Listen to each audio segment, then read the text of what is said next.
Hey guys, welcome back to Getting Started in Web3. In today's lesson, we're going to be going over downloading and setting up your Phantom wallet.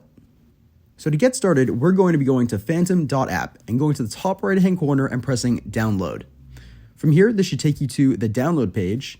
And if you scroll down, you'll be able to choose where you want to download Phantom for. Personally, for me, I use Chrome, so I'm installing it from the Chrome web store. After adding the extension, Phantom Wallet should pop up. We're going to go ahead and create a new wallet and create our password.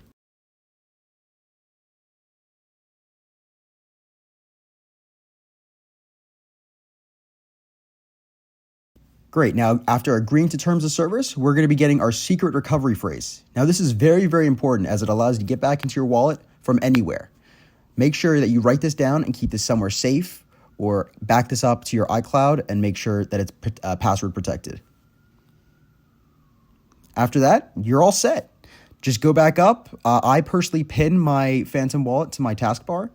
And from here, you have your new Solana wallet all set up. Thanks for joining us, and I'll catch you in the next one.